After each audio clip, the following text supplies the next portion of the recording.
Alam niyo, natutuwa ako that in business, kailangan meron tayong sinusunod na patakaran para siguradong tayo ay hindi malulugi. Number 1 na dito ang location, location, location. At pag nagkamali kayo, balik ulit kayo, location, location, location pa rin. At sa location ng California Garden, nakakaloka. Sa dami ng tao, masaya, lakaran ng lakaran. Parang araw-araw ay piyesta. Napakagandang atmosphere, masayang-masaya. At pakinggan natin ang sinasabi ng mga taong nagsidalo. Hi everyone, my name is Richie Pascual. I'm the General Manager from Mega World Commercial. California Garden Square has always been about serving the everyday needs of the community while keeping things fresh and relevant. And we are very excited dahil yung community continues na nag-grow in a way that really adds value to the people who live and work around the area. Having Ricky Reyes Hair Clinic open here is a great example of that. Alam nating lahat na it's a well-loved Filipino brand that people trust. And perfect din po sa vision namin na magkaroon ng accessible, quality lifestyle services na malapit sa puso nating lahat.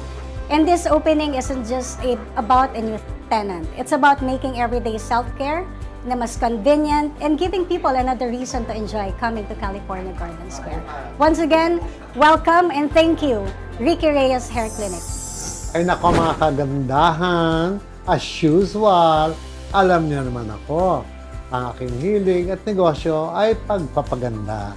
Niyayaya ko po kayong lahat dito po sa Ricky Reyes Hair Clinic.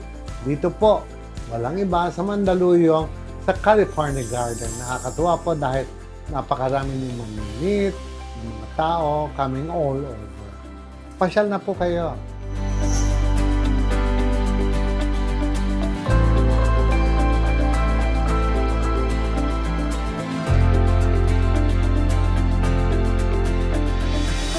The residents were ranging from 60 to 68,000 people. Nakakatuwa nga dahil full pack ang tao.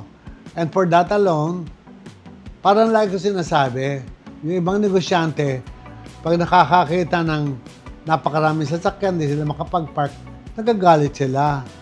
Ako pag nakakakita ko ng lugar na hindi ako makapag-park, na ang dami-dami tao, tuwan-tuwa ako. Kasi para sa akin, ibig sabihin nun ay napakaraming tao. And chances are, some of them will spend money to you and you will go to your business. At ikaw din na makikinabang.